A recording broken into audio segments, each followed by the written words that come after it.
Aruba, a tropical paradise in the Caribbean known for its crystal-clear waters, white sandy beaches, and vibrant nightlife. But in May of 2005, this idyllic setting became the backdrop for one of the most famous missing person cases in modern times. Today, we're going to discuss the case of Natalee Holloway, an 18-year-old high school graduate whose disappearance captivated the world and left more questions than answers. Natalee Ann Holloway was a bright, ambitious 18-year-old from Mountain Brook, Alabama. She had just graduated from high school and was planning to attend the University of Alabama on a full scholarship. Described as kind-hearted and driven, she had a promising future ahead of her. To celebrate their achievement, Natalee and 124 of her classmates took a senior trip to Aruba, a vacation meant to be a time of fun, relaxation, and celebration. The night of May 29, 2005, started like any other on the trip. That night, Natalee and her friends who had been staying at the Holiday Inn resort were chatted up by 17-year-old Joran Sloot. Later that evening, on what was supposed to be their last night in Aruba, Natalee and friends, along with Joran, went to a popular nightclub called Carlos and Charlie's. While at the club, Natalee was seen dancing and enjoying the night. Around 1:30 a.m., she left the club with three men, 17-year-old Joran Sloot and brothers Deepak and Satish Kalpo. This would be the last time Natalee was seen alive. According to Joran and the Kalpo brothers, they first claimed to have dropped Natalee off at the Holiday Inn resort where she had been staying, but as the days went on, their stories would change, raising suspicion.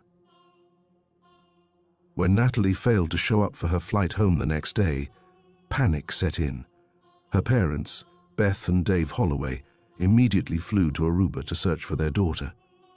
What followed was a massive search effort involving local authorities, volunteers, and even the FBI. Beaches, hotels, and even the ocean were scoured for clues. Despite their efforts, there was no trace of Natalee. Beth Holloway, Natalee's mother, would become the face of the search, appearing on television to plead for answers. Her determination made headlines, but the investigation soon hit a series of roadblocks. Joran Sloot and the Kalpo brothers were the last people seen with Natalee. Initially, Joran claimed he dropped her off at her hotel, but this story quickly fell apart. Over time, their accounts changed multiple times.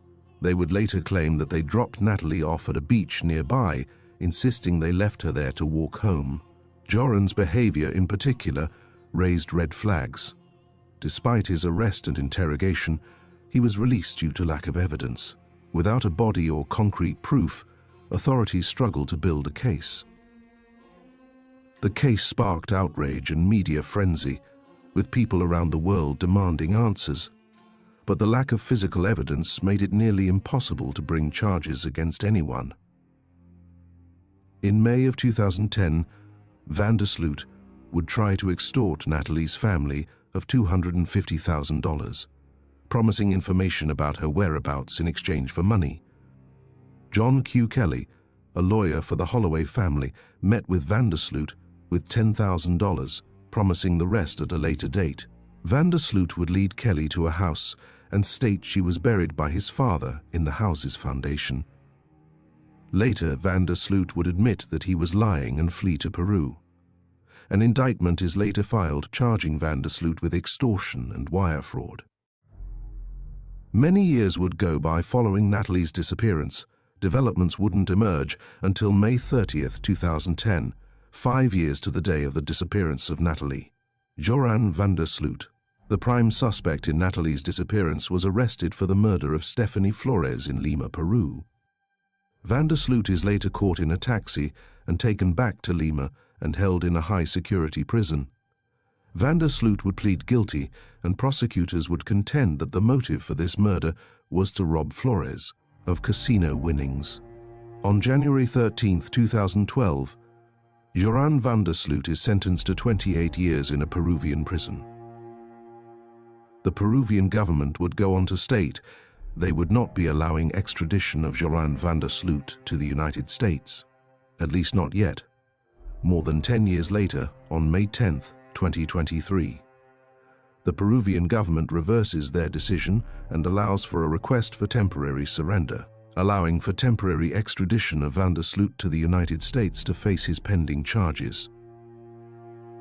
On June 9, 2023, van der Sloot pleads not guilty to extortion and wire fraud charges in an Alabama federal court. He is later taken to Shelby County Jail after his arraignment. It's not until October 18, 2023, that van der Sloot returns to court, this time with a plea agreement. Joran van der Sloot pleads guilty to both the extortion and wire fraud charges, and as part of the plea deal, van der Sloot confesses to the murder of Natalee Holloway. Van der Sloot gives details of the murder, stating that after Natalee rejected his advances, he became upset and killed her with a nearby cinder block and disposed of her remains in the ocean. Judge Manasco would sentence Joran van der Sloot to 20 years in prison on each count, to run concurrently with his remaining Peruvian sentence.